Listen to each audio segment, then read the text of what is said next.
I'm Nikki Manatic.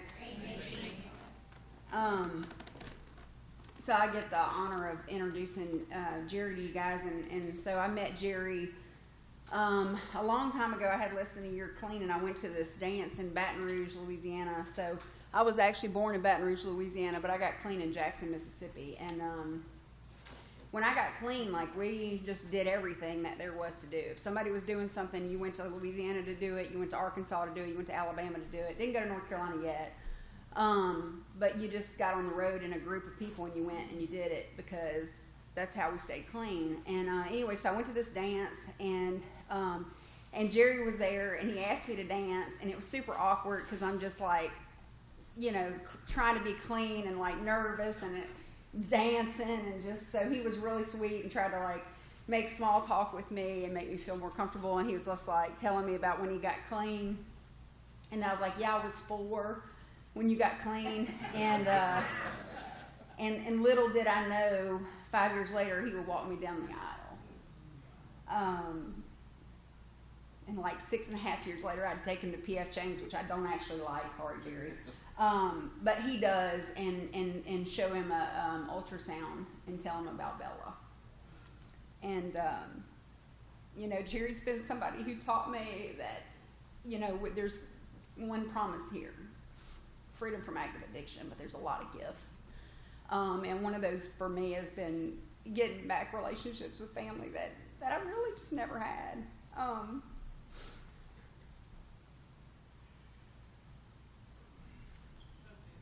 To have somebody to follow me through this journey, to call, and, you know, not just as a father figure to me, but really as a predecessor, to be like, you won't believe what these idiots did at Area, you know, and he's like, okay, no, it's not okay, here's what they did, and he's like, it's okay. I'm like, whoa, you know, and he's changed me and made me more accepting and tolerant and more loving. And, you know, I'm just super grateful. Could I have stayed clean without him? I don't know. Maybe. I'm glad I didn't have to find out. Come on, Jerry.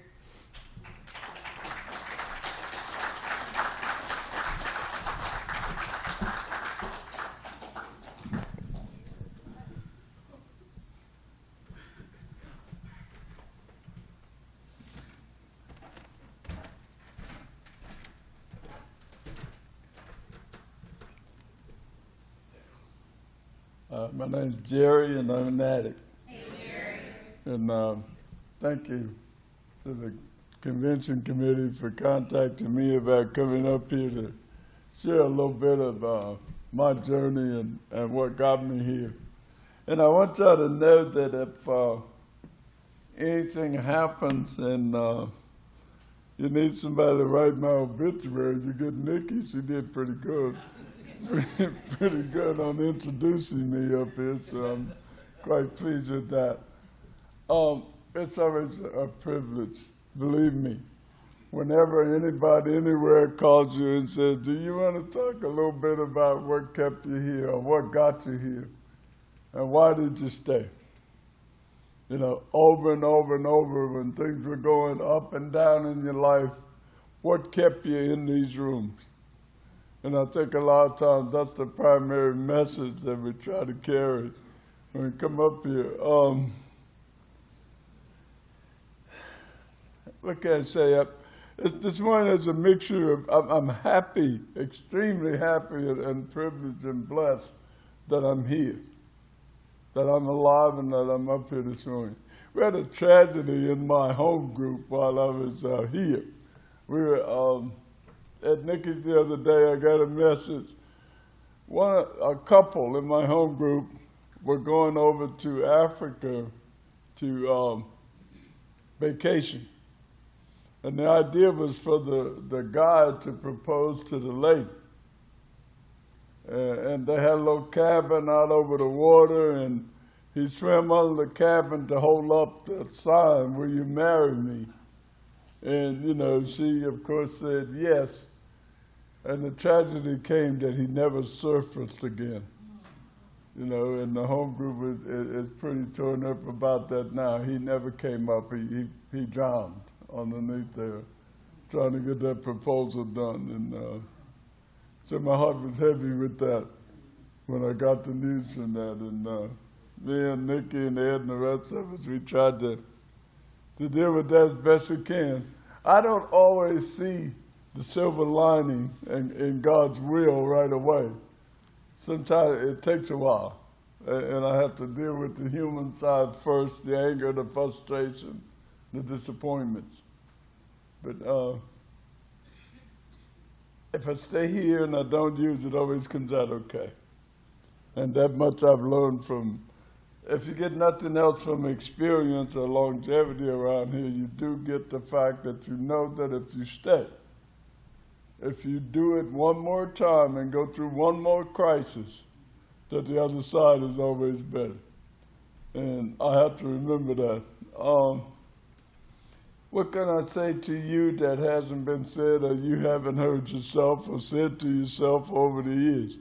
Let me say, last night they were doing the countdown in here, and I wear hearing devices, all right?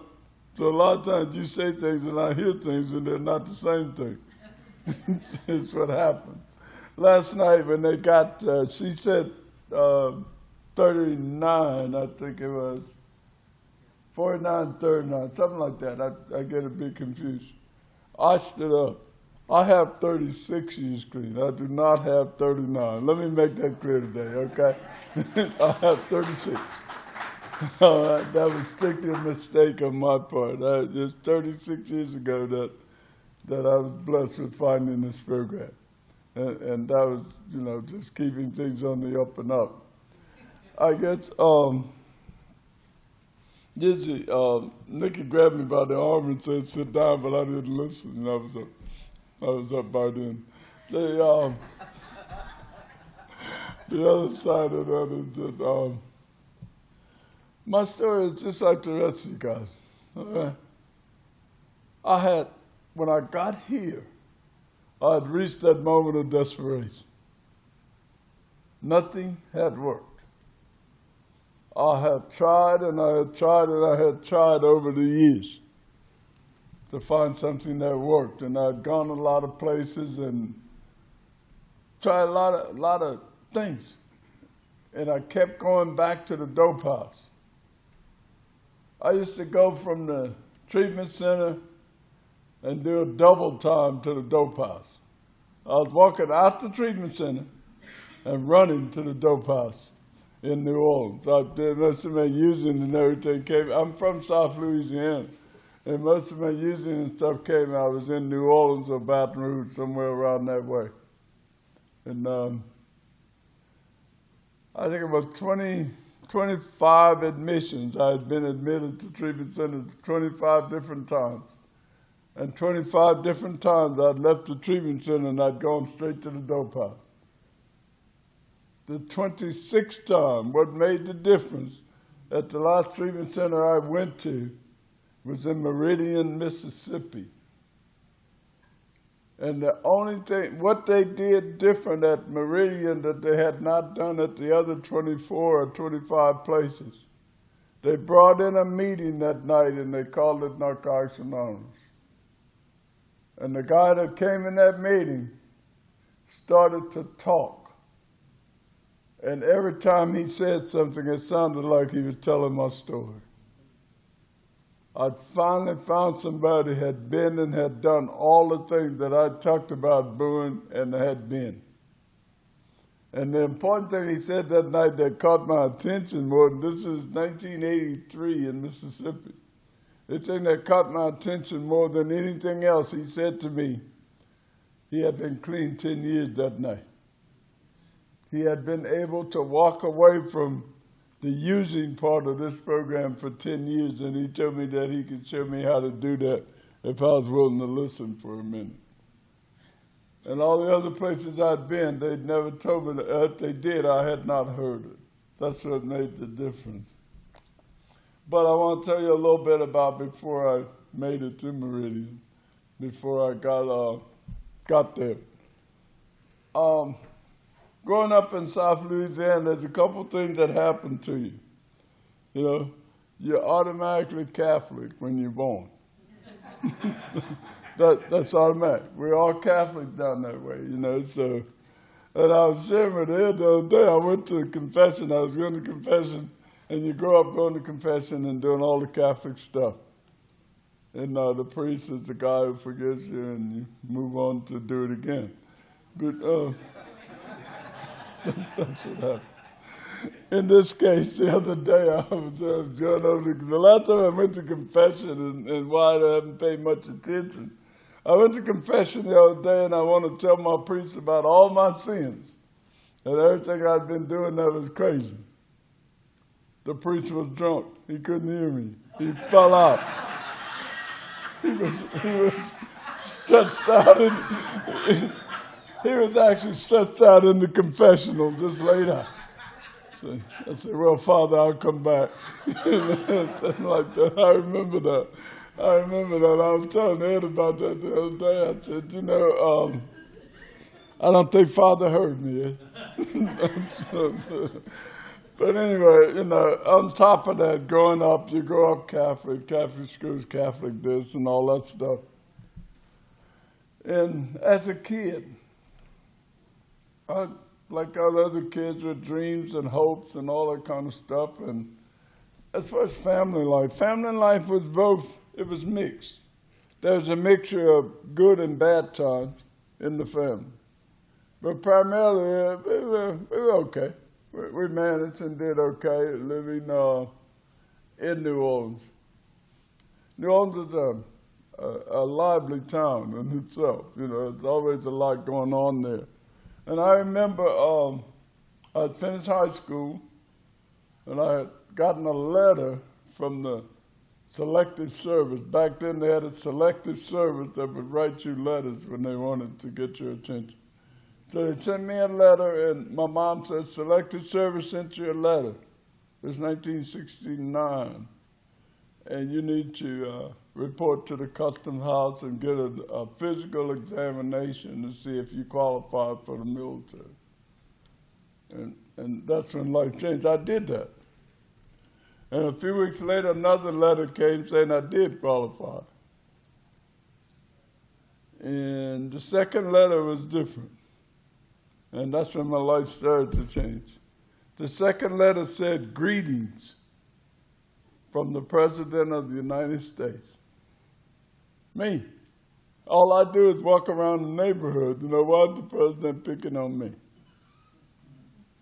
He said, you have been selected to serve in the United States Armed Forces. At that time, they would call it the draft. They would draft you, put you in the army. And I don't know, it's something that it says in that letter what they tell you, and they start out playing games with you because they say you've been selected by your friends and neighbors. That part is not true, because if you go to the neighborhood and you ask all your friends and neighbors, nobody knew anything about me being selected to serve in the armed forces. And I was to report for duty in so many days. And that I reported, I went to training, I did all the stuff you had to do to become a soldier and all that stuff in the U.S. Army, right?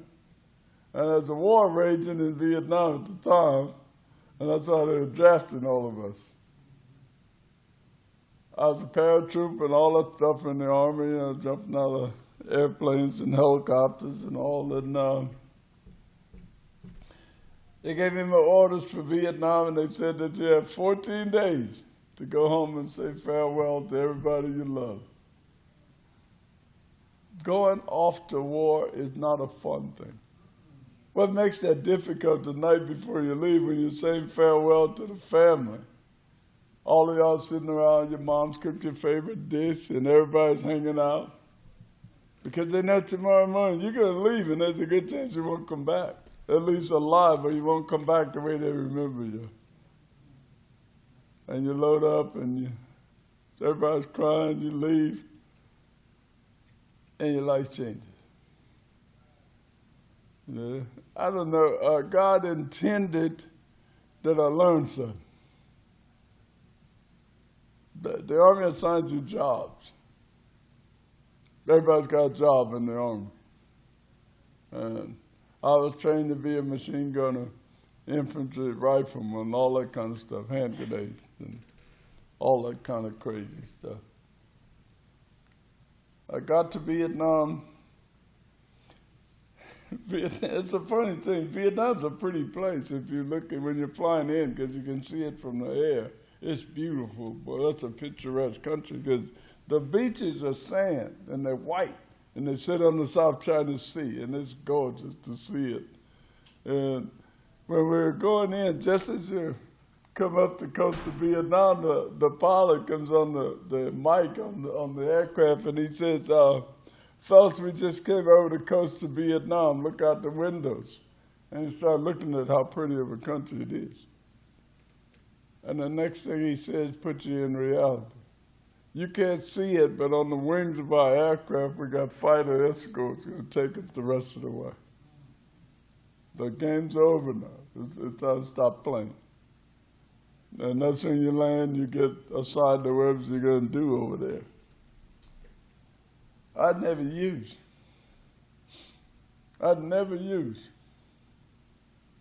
First night in country, I'm in a bunker line in South Vietnam, and they're shooting rockets or something at us. And a guy told me, I can give you something to help you get through this. I don't know if I was born an addict, but that night an addict was born. He gave me something. And God warns us that when we're getting something bad, this stuff made me sick as a dog. Throwing up, sweating, eyes burning, hurting, crawling. And as soon as they gave the all clear that night that we were safe, I went and found that guy and said, you got any more of that stuff that make your eyes burn and make you hurt? And he gave me some more. And I was to fall in love that night. And for the next 15 years of my life, I was to run like I'd never run before. And I guess to fast forward a little bit, you had to stay 12 months. That was the tour. You had to do 12 months, and then you could come home. God blessed me. I had done my 12 months. And I was in an infantry unit. We were in combat all day, every day. People dying, killing, stepping on landmines, all kind of stuff. And I survived all that. And my sergeant came to me, the first sergeant, said, Jerry, your time's up. You'll be going home in a couple of days. This is the first signal. I said, no, Sergeant, I can't go home, man. I got to do another tour. I'm hooked up here. Extend me. He said, man, we were losing 150, 200 guys a week up along the DMZ. He said, what? I said, I can't go. Everything I need. I had convinced myself that I was going to die in that jungle. But I didn't want to bring a monkey back on my back to New Orleans. And he told me, okay, extended me. I'm a machine gunner. I'm going out every day. I got my gun on. We're getting out of helicopters, going out, killing people. Second tour, 4 months into it. I've been over there 4 more months. We go into firefight like usual. I get shot up. The bird gets blown up, going in, crashes somewhere. I'm thrown out the bird, is the only thing I know. I'm on the ground bleeding, and somebody, medics or whoever, called and patch you up, call medevacs, get you to a hospital. And when I wake up again, I'd been to surgery at a MASH unit, and I was on my way to Japan, and a C-130 cargo for the Air Force. They take all the seats out of that thing, and they put litters, wounded and dead in that thing, and they fly you out of there if you're sick and hurt. And when I woke up, the flight nurse says, you've been You got hit going in, and you're finished now. You're flying to Japan, and from Japan you're going to go to Walter Reed, and you're coming home. And she didn't understand. I said, "Nurse, you don't get it. I can't go home like this." And that was when things changed. You go in Japan, you recover, they send you to Walter Reed. You stay at Walter Reed for a while till your injuries get better, and they ship you home. You go back to wherever you came from. I came from New Orleans, so they put me in a VA center in New Orleans. And God told me while I was in Vietnam, they were figuring out a way to cure addiction. I said, okay, I need that way because I'm addicted pretty bad. I said, what is it? And they put me on a clinic. And I had to drink methadone for the next 6 years trying to fix addiction. Now, what I learned right away is you can't fix addiction with addiction. You see? They gave me some stuff that was supposed to make me not crave the other stuff, and I didn't. I craved that stuff. And it kept going. And for the next 15 years, I was a rip and run and rip and run and rip and run the streets of New Orleans trying to support that habit. To God being God, after about 6 years on the clinic, that's how I wanted to detox. They took me off, put me in a VA center in Biloxi, Mississippi, detoxed me, got me off the drug. And this is where I got crazy. He said to me, you have to go out into the community in Biloxi, Mississippi and find a job. We got you off of the dope. But they didn't understand addiction was more than just the dope. And I didn't know that. So I said, okay, they said, you're a Vietnam vet, they're going to give you preference at civil service. Go down and apply for a job. And I did. Apply for a job. Applied a lot of places. One agency called me. They said that we're going to hire you. I said, okay. And then I was to report to their office in a week or so for employment. Now, I'm fresh off methadone, fresh off heroin, and the Harrison County Sheriff's Department called me and asked me if I wanted to be a deputy sheriff. I said, of course, I want to be a deputy sheriff. Yes, I do. I want to be a deputy sheriff. And they sent me through the academy. And my military training, it's a paramilitary, the police force. So I knew how to do that. And they made me a deputy sheriff. Now I'm still crazy as a loon. And I'm still doing all the other stuff on the side. And they said that my first assignment after the academy, I was the officer in charge of the evidence room. I said, excuse me? They said, you're to see to it that all the evidence makes it to court. I said, okay. I didn't keep that job long. They moved me from evidence into something else right away because a lot of the evidence didn't make it to court. What the sheriff found. I remember that. He said, Jerry, we're going to put you in, make you the associate warden at the county jail. I said, okay. Sounds like a good job. So, before 2 months after I became the warden at the jail, we had a rock and roll jail. We had fun in the jail. I had convicts, prisoners coming to me saying, Jerry, can you give me 30 more days? Because we had the drugs, the women, the sex, the rock and roll, everything you wanted was in the county jail. You would hit the streets, and word was out on the street, you want to go to jail. You want to have fun. And at that time in Biloxi, they were not very smart. The way they did that, they had the men and women in the same facility. You see? So everybody you picked up that went to jail went to the same jail. And we had that jail rocking and rolling for a long time. But I'll tell you something about that. There's a lot of money flowing through there. A lot of drugs and a lot of money. It wasn't long. You don't stay on top long in the drug game. I came to work one morning, and my boss, who was the sheriff of the county, was in his own jail. They locked him up overnight. FBI. Come in. He was a pilot. He flew Cessnas for a hobby.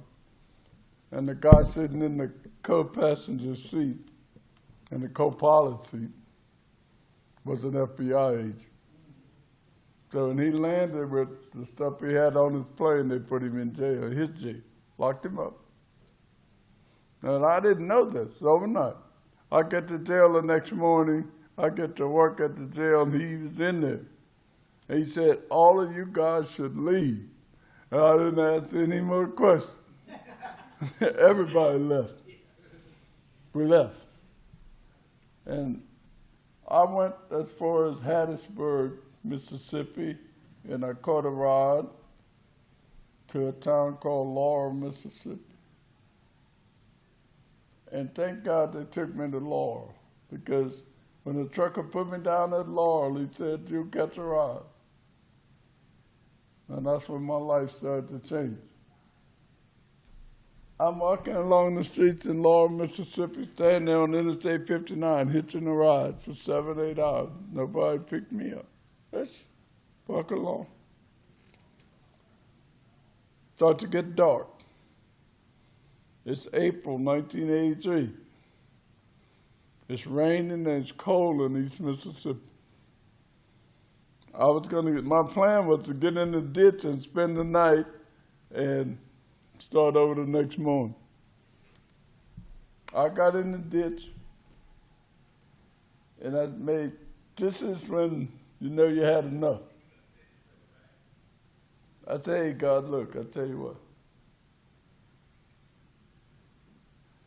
Take me out or help me. I don't have the hustle or the desire to do it again, to put together another game. And I've been hitchhiking all day. Nobody picked me up. 5 minutes after that prayer, somebody stopped. I'm in the ditch. They don't even see me. He picks me up, and he says, I'm going to take you where you're supposed to go. And he brought me to what's been my last treatment center since then, to a place called East Mississippi State Hospital. I never saw this guy. He drove a little red pickup truck. When I got to East Mississippi State Hospital, he said, get out, they're waiting for you.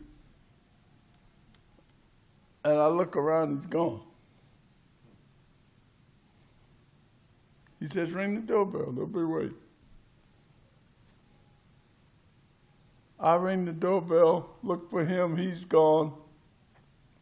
This is what I've come to believe, my angel, my higher power sent to save my life. Because when I rang the doorbell, the nurse says, come on in, we've been waiting. We know we've been waiting for you. Come on in. And she told me tonight at 7:30 they got a voluntary meeting called Narcotics Anonymous. They're going to bring it in here. And she said, I strongly suggest that you voluntarily go. And I did. And I got introduced to the program of Narcotics Anonymous in that meeting. And that's what that guy was talking about. I said, man, you can't help me. I've been to Nam. He said, bro, I've been to Nam. I said, you can't help me. I've been on the methadone clinic for 6 years in New Orleans. He said, I was on the clinic. I said, you can't help me, man. You understand? I ripped off mama, daddy, sister, brother, the preacher, everybody. He said, I did all that. He said, I've been clean for 10 years. And I'm going to show you how to do it. Now, this is 1983 in Mississippi. Nobody knew anything about H&I. They just knew as long as they went to these meetings and they did what they said they were supposed to do, they stayed clean. That's all they knew about this simple program that night. And he brought me in there. He said, tonight when you go to bed, take your shoes off and toss them under the bed. Before as a kid. Just throw them in there. And I did. And he said, while you're on your knees, say, God, please help me stay clean tonight. The next morning, he said, when you get up, your shoes are already under the bed. You got to get back on your knees. God, help me stay clean today. And they were bringing that meeting in there on Mondays and Thursdays, and that's how I got started in this program. And he told me you never, ever, ever have to use again. And he told me about steps, and he told me about learning how to do what I said I was going to do. So, and that introduction to the program of Narcotics Anonymous in 1983 saved my life. Now, prior to getting there, I'll tell you, when I worked for the sheriff said that he would put me on the top if I stuck with him. And he was right. You know, he was dealing a lot of money and a lot of vice and all that kind of stuff. And he did put me on the top. I did well. I had lots of money. I had cars and money and jewelry and drugs and all the other bullshit that comes with that. I had all of it. You know, stick with me. But it was temporary. The guy that night in the meeting in Meridian said, I can give you a permanent issue that will keep you clean if you stay with me. And that's what made the difference. They gave me a job once to bring prisoners. Part of my job was to transport prisoners from one facility to the other. I had to take a prisoner from the county jail to the state prison. That was my job. Along the way, me and my partner taking this guy to prison. The prisoner says, I sure would like to use the phone. They had pay phone booths. My partner said, I sure would like to get high. We're sitting in the patrol car. We're going. So we figured it out. We would handcuff him to the telephone, and we'll get high, and then we'll get him, we'll go to prison. Okay, sound good. We hooked him to the phone booth, gave him a dime, phone's cost a dime or something. He's talking on the phone to his family. We get high. 200 miles later, we remember him. We left him. He's standing there at the phone booth. He's hooked to the phone, chained. He got on an orange jumpsuit that says Parish Prison. And I remember the sheriff of that county, one of his deputies saw him and said, man, how'd you get here? He said, a couple of cops left me. We didn't miss the man until we pulled into the prison, and the guard at the prison said, where's your prisoner? We said, he's at the phone. He's using the phone.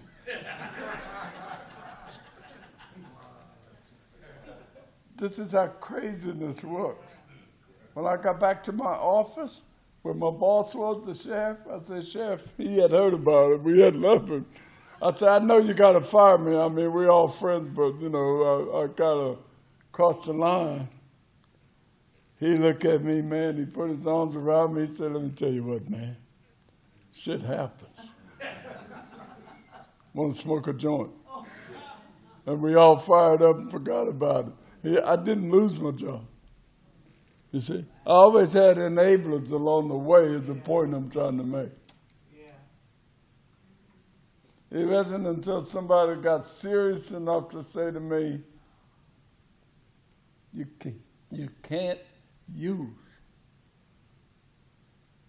Drugs don't work for you. Every time you use drugs, you get in a worse situation. You see? The insanity of this disease is that I believe that I'm doing good when I'm doing bad. I'm sleeping in a ditch on side of the interstate. My disease said, it ain't that bad. I said, what the hell, man? Nobody else out here. I'm the only person in the ditch. So it ain't that bad, man. You're doing all right. You know? It's raining, it's cold, man. And I'm sick. I didn't know what to do. We're sitting in a dope house in New Orleans one day, and it's hot as hell. Never been this hot in a dope house. Just hot. Everybody fanning. Man, why is it so hot in here? Hot, hot, hot. Somebody beating on the door. Let me in. Nobody paying attention. We all doing the door. Bam, bam, bam. So we're sitting there. We got the dope done. We're sitting there. Okay, man, if you want to come in, come in. It's hot as hell in here. He says, New Orleans Fire Department, the house on fire.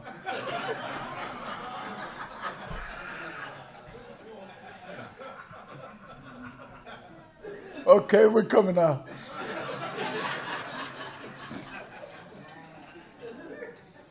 That's where I came from, people, I'm telling you. My family lived 10 blocks from where I was, and Mama had an order put against me, a restraining order. I could not come in the yard at the house. It had gotten that bad. You got to close all the doors that keep enabling you before you get this thing. I couldn't go back home. Couldn't go to the family reunions, didn't hear about funerals, didn't do anything. I was an outcast.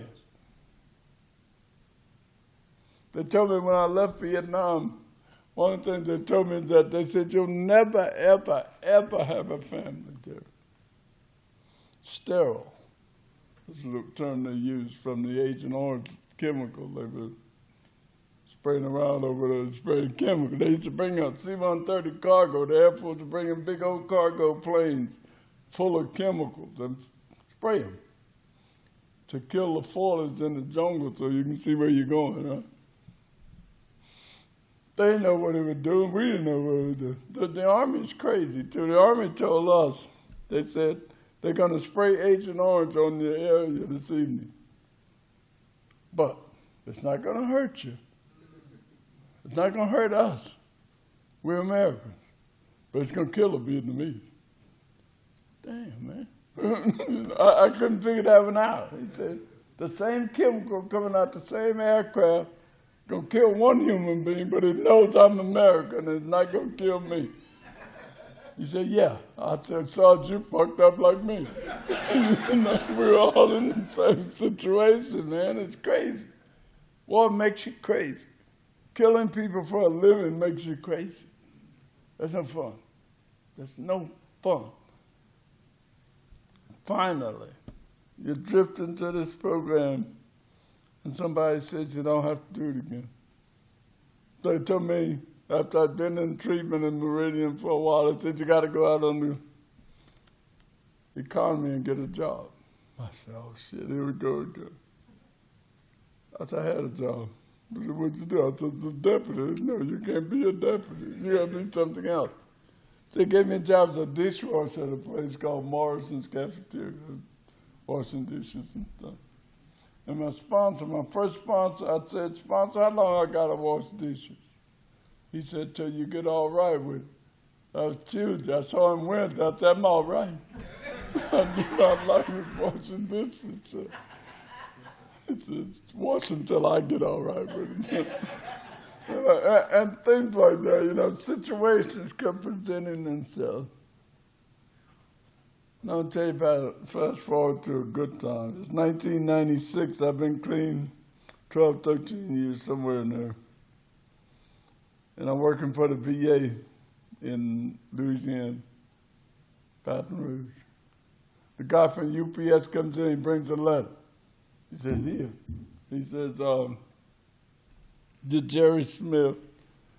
And he says, this letter's for you. I open it. He says, no, I threw it in the pile of stuff at work because part of my job was to gather the mail. He said, no, it's for you. I want you to open it. He's a UPS guy. I said, okay, I'll open that. I'll open it. And I open it and I get scared. First words I see on that letter, greetings. I say, fuck no.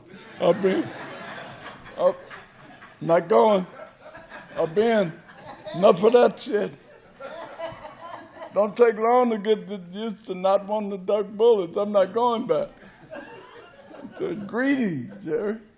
Greetings. From the president. No, that's enough. Canada, Cuba, wherever we're going, I'm leaving. Said, from the president of the United States Olympic Committee. The Olympics. We're in Atlanta, 96. Somebody, and I get all messed up when I do this, I tell this part. Somebody had written the Olympic Committee and submitted my story. And they selected me to carry the Olympic flame. No, just like that. I'm standing there with the flame. On the stage, Vice President sitting there. I said, Vice President, I can tell you should make you run, but I'm not going to bother you. Not going to bother you. Not going to bother you. Not going to bother you. I'm going to just carry the flame. But the amazing thing is, coming from the ditch I told you about, to standing there with the Olympic flame in your hand. Tears coming down your face, man. Say, man, the possibilities are endless in here if you want to do it. Do whatever you want to do. This is where a program where the impossible becomes possible. They say I couldn't have any kids. Nope. Agent Orange is still no kids. I live with that. Okay, you're 18, 19, you're having fun anyway. You don't want to bother your kids, wife, family, all that kind of stuff. That's not on your mind at 18. Later, that becomes important. Okay, and relationship-wise, that becomes important. I come home one day and my girlfriend says, we're going to have a baby. I said, wait, now, honey, you sure? She said, yeah, we're going to have a baby, Jerry. I said, you've been loyal and I've been loyal? And I said, I guess it's another one of those Joseph and Mary things because, I can't do it. And you lose people along the way in that process.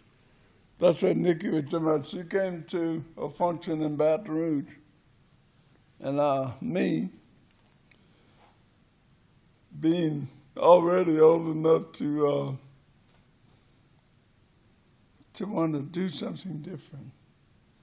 So I said, who's that? And they said, that's Nikki from Jackson, Mississippi. And I put on my best outfit and I mosey on over to Nikki and I said, Nikki, would you like to dance? And she says, yeah, I will dance with you. I'd been clean for a while and I figured, they said she might be kind of new. I said, I'm going to give her 2 or 3 of my years. Don't worry about it. And we get over. And what happens is, I said that, and I'm, going through routine because my motives were not pure. And she told me her age, and I said, okay, the dance is over. She was very young. I was very old already at that time. And but what happened was there's a seed planted that said those things they tell you couldn't have, you can have. And there's a process you're going to have to go through of learning how to love and how to care and how to give and how to be a part of and how to be honest. And you can be included in those things they said that would be impossible in your life, in family. That's what you're after. And it comes in different ways. And the relationship grows. And she met the person that she met Ed. And they struck it up. And Ed said, I ain't too crazy about him, but if you like him, he can hang around. I'm just picking on Ed right now, but anyway, inclusion in that family setting, where they told me that would never happen for me when they sprayed me with Agent Orange that morning. but they hadn't talked to God. They hadn't met NA, and they don't know anything about Nikki when she gets the term. You see? All of those things combined, and now we're family. How do you do it? You get out of the way. You go to a sponsor, you sit down with pen and paper and say, man, show me how to walk this walk. And watch my life change. Watch me become a different person. You know, I could tell you story after story. The Olympic flame Ed and Nikki called me one night. I was in Arkansas for some reason. I don't know why I was in Arkansas, but I was in Arkansas. And they said, we're going to get married. And we're asking you to walk her down the aisle. Now, I'm pretty macho kind of guy. I don't be crying and carrying on. But I'm the only one in the car. So I'm crying and all this kind of emotional stuff, thanking God that we finally reached that thing that they said I couldn't do. Get out of the way. Do the legwork, get out of the way, and give God a chance. And you can stay clean. You know? I've seen that garbage cans for a long time in New Orleans. I used to find these real fancy office buildings where they had good donuts in the garbage can. And I'd go there in the morning and brush the coffee grounds off them and eat them on my way to the methadone clinic. See? I didn't have anything. Health situations kept popping up. Said, we can't cure this, we can't cure that. I Hep C. I'm walking around Hep C. Yeah, they'd say, you can't cure Hep C, you're going to kill you. And then one day they called me and they said, we found a cure. I don't have Hep C. The impossible becomes possible through my perseverance. Stay here. You know, when it seems like the darkest in my life, I see the dawn. Yeah. How did I get out of a situation where a helicopter is shot down and crashing in a war zone and people shooting at people trying to patch you up and live through that? How did that happen? Power greater than me. God.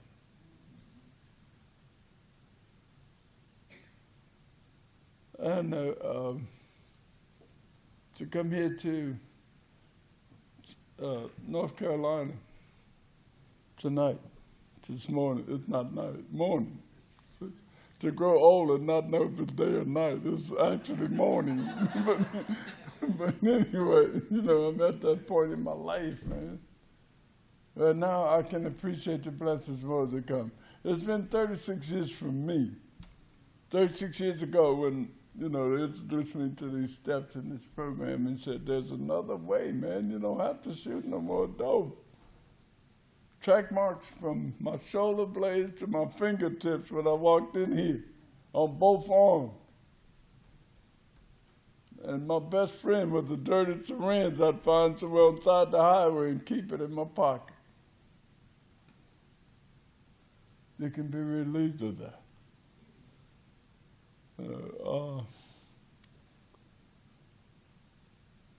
Just when you need it, you get it.